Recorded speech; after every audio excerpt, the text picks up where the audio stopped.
بسم اللہ الرحمن الرحیم۔ عجائب القرآن میں آپ کا خوش آمدید۔ غزوہ احزاب 4 یا 5 ہجری میں پیش آنے والا واقعہ۔ اس جنگ کا دوسرا نام غزوہ خندق بھی ہے۔ اس کا واقعہ کچھ یوں ہے کہ جب بنو نذیر کی یہودیوں کو جلا وطن کر دیا گیا تو یہودیوں کے سرداروں نے مکہ جا کر کفار مکہ کو نبی پاک صلی اللہ علیہ وسلم کے ساتھ جنگ کرنے کی ترغیب دلائی اور وعدہ کیا کہ ہم تمہارا ساتھ دیں گے۔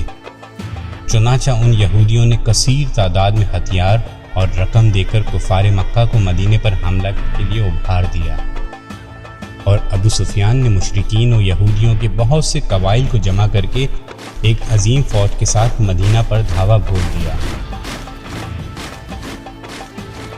مکہ سے قبیلہ خزاعہ کے چند لوگوں نے نبی پاک صلی اللہ علیہ وسلم کو کفار کی ان تیاریوں کی اطلاع دے دی، تو آپ نے حضرت سلیمان فارسی رضی اللہ تعالیٰ عنہ کے مشورے سے مدینہ کے گرد ایک خندق کھدوانی شروع کر دی۔ اس خندق کو کھودنے میں مسلمانوں کے ساتھ ساتھ خود رحمت للعالمین نے بھی کام کیا۔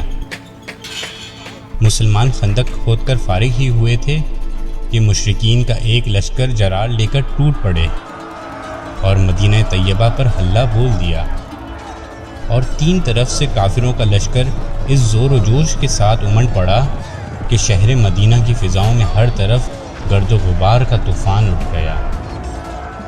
اس خوفناک چڑھائی اور لشکر کفار کی معرکہ آرائی کا نقشہ قرآن کی زبان سے سنیے۔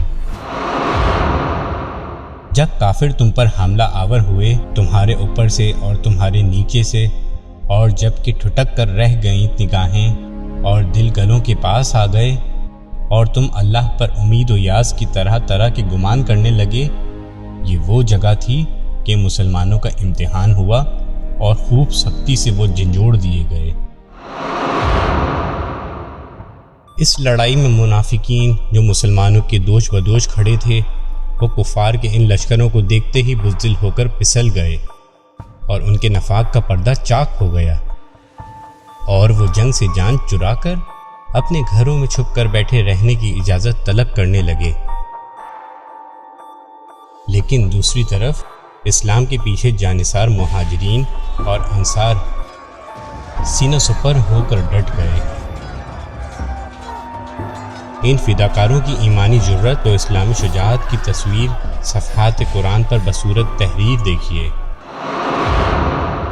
خداوند عالم کا ارشاد ہے، اور جب مسلمانوں نے کافروں کے لشکر دیکھے تو بول پڑے کہ یہ وہ ہے جو ہمیں وعدہ دیا تھا اللہ اور اس کے رسول نے، اور سچ فرمایا اللہ اور اس کے رسول صلی اللہ علیہ وسلم نے، اور اس سے انہیں نہ بڑھا مگر ایمان اور اللہ کی رضا پر راضی ہونا۔ کفار نے جب خندق کو حائل دیکھا تو حیران رہ گئے اور کہنے لگے کہ یہ تو ایسی تدبیر ہے کہ جس سے رب کے لوگ اب تک ناواقف تھے۔ بہرحال کافروں نے خندق کے کنارے سے مسلمانوں پر تیر اندازی اور سنگ باری شروع کر دی۔ کہیں کہیں سے کافروں نے خندق کو پار بھی کر لیا اور جم کر لڑائی بھی ہوئی۔ مسلمان کافروں کے اس محاصرے سے گو پریشان تھے۔ ان کے عزم و استقلال میں بال برابر بھی فرق نہیں آیا۔ وہ اپنے اپنے مورچوں پر جم کر دفاعی جنگ لڑتے رہے۔ اچانک ایک دم اللہ تعالی نے مسلمانوں کی اس طرح مدد فرمائی کہ مشرق کی جانب سے ایک ایسی طوفان خیز اور ہلاکت انگیز شدید آندھی آئی جو کفار پر خدا کی مار بن گئی۔ دیگیں چولہوں سے الٹ پلٹ ہو کر ادھر ادھر لڑک گئیں، خیمے اکھڑ اکھڑ کر اڑ گئے، اور ہر طرف گھٹا ٹوپ اندھیرا چھا گیا، اور شدید سردی کی لہروں نے کافروں کو جھنجھوڑ ڈالا۔ چنانچہ لشکر کفار کے سپہ سالار ابو سفیان نے ہانپتے کانپتے ہوئے اپنے لشکر میں اعلان کرا دیا کہ راشن ختم ہو چکا ہے اور موسم نہایت خراب ہے، اور یہودیوں نے ہمارا ساتھ چھوڑ دیا، لہٰذا اب مدینہ کا محاصرہ بیکار ہے۔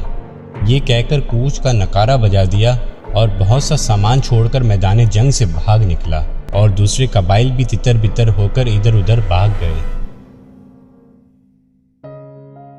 اور 15 یا 20 روز کے بعد مدینہ کا مطلع کفار کے گرد و غبار سے صاف ہو گیا۔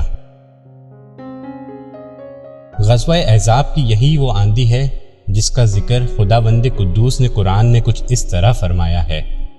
ترجمہ: اے ایمان والوں، اللہ کا احسان اپنے اوپر یاد کرو۔ جب تم پر کچھ لشکر آئے تو ہم نے ان پر آندھی اور وہ لشکر بھیجے جو تم کو نظر نہ آئے۔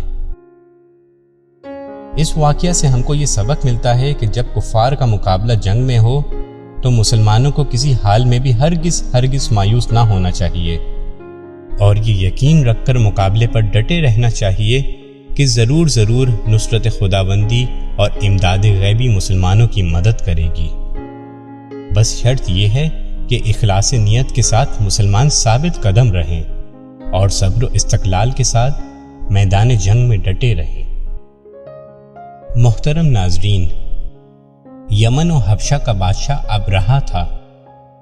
اس نے شہر صنعاء میں ایک گرجا گھر بنایا اور اس کی خواہش تھی کہ حج کرنے والے مکہ مکرمہ کی بجائے صنعاء میں تشریف لائیں اور اسی گرجا گھر کا طواف کریں اور یہیں حج کا میلہ ہوا کرے۔ عرب خصوصاً قریشیوں کو یہ بات بہت شاق گزری۔ چنانچہ قریش کے قبیلے بنو کنانہ کے ایک شخص نے آپے سے باہر ہو کر صنعاء کا سفر کیا اور ابرہہ کے گرجا گھر میں داخل ہو کر پیشاب پخانہ کر دیا اور اس کے در و دیوار کو نجاست سے آلودہ کر ڈالا۔ اس حرکت پر ابرہہ بادشاہ کو بہت طیش آیا اور اس نے کعبہ معظمہ کو ڈھا دینے کی قسم کھا لی اور اس ارادے سے اپنا لشکر لے کر روانہ ہو گیا۔ آگے کیا ہوا؟ مزید جانیں گے ہم اپنے اگلے ایپیسوڈ میں۔ اپنا خیال رکھیے۔